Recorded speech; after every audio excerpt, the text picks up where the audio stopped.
As Chennai witnesses constant spike in active COVID cases, preliminary findings of the population-based Sero survey reveals that 1/5 of Chennai's population is exposed to COVID.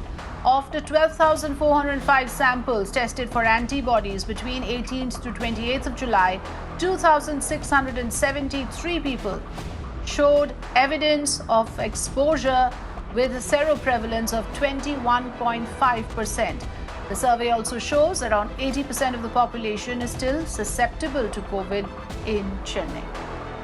Pramod Madhav joining us live. Pramod, this survey data is extremely significant, but at the same time, there must be a certain amount of caution in interpreting the data. First of all, two things are important. A, the sample size vis-a-vis the population, and also in terms of extrapolating the figure. If we are saying 20% of the population is infected, what's the real figure of COVID positive cases, and what is the difference between the two figures? Well, the thing is that the real figures we could only provide if we could do these kind of seroprevalence survey every month. For instance, the data we are carrying in our hand is kind of like the data that samples were collected between 18th July to 28th July. So it's almost a month old, and we are having the data over here. And in the month of August, we did see a surge. In fact, across the state of Tamil Nadu, and the average per day for the entire state of Tamil Nadu was 5,900, and for Chennai alone it was 1,100. Based on this survey, we can actually categorically say that almost 20% of 1/5 of Chennai population could have contracted it, because just like you mentioned, of the 12,405 samples that was collected, IgG antibody was detected in nearly 2,600 plus samples itself.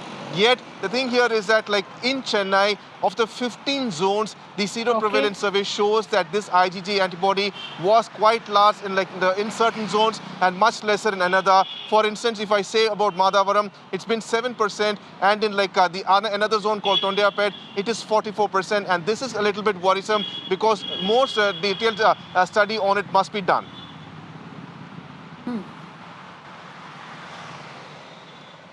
Right. Chennai has a population of over 1 crore, and we are saying 20% possibly infected. Some of them may be asymptomatic. So there are a lot of finer details that would be important to watch out for.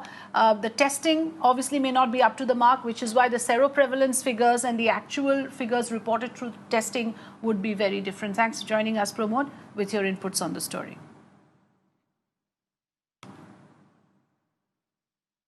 The COVID spike in the city can easily be understood, viewers, by looking at another Sero survey that was done in 4 districts of Tamil Nadu, including Chennai, in the month of May. At that time, the Sero prevalence was only 2% in Chennai. Yes, in May, only 2%. Now, Pramod is reporting 21% of Sero prevalence.